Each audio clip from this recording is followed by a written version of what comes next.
ఈ డబ్బా ఈ ట్రాక్టర్ ఎందుకు పెట్టుకున్నారా నాయన? ఓట్లు చూస్తలేడు, బొంకలు చూస్తలేడు, కుక్కలు నక్కలు ఎక్కలు అన్నాడు, దున్నేదే దున్నుతాడు. అరే చోటు ఏమంటాను? ఏం దున్నుతున్నావు రా? అది మీద మీద మిటికిచ్చినట్టు చేస్తావు. ఆ బోడలు బోడలు చూడు ఎట్లుందో, మళ్ళీసారి తిరిగి రాపో. మా తాత దెంగులు దెంగుతాడు లేకపోతే.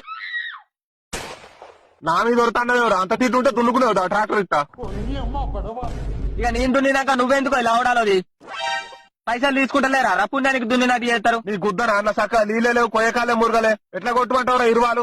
కొట్టుకునేదా నీ బీక్ తింటికి నీ ట్రాక్టర్ కొట్టుకునేదా? కొట్టుకునేదా? అట్లా కాదు మా నీకు పుణ్యం ఉంటుంది. దాదా ఒక బీర్ ఎక్కువ తాగదా? ఏమన్నదా? మరి నా తిక్క తెంగిందంటే బండినే దిగ పెడతా. అంత మెంటల్ అని చదువుకోను నేను చేసిన పనికి అంకలు పెడతాను. మా అయ్యకే భయపడా నేను. అట్లా కాదురా, బోడలు ఉంది. మళ్ళా ముసలానికి జంప కొట్టరాదు, నడవత్తలేదుగా. అనగబెట్టి జంపు కొట్టు అని మీ తాతను మంచిగానే ఉన్నాడు గడ్డ. ఈ అబ్బా మళ్ళా బీపీ లేపుతారు నాకు. సరే మా తాతను కొట్టమంటగా నువ్వు దున్ను.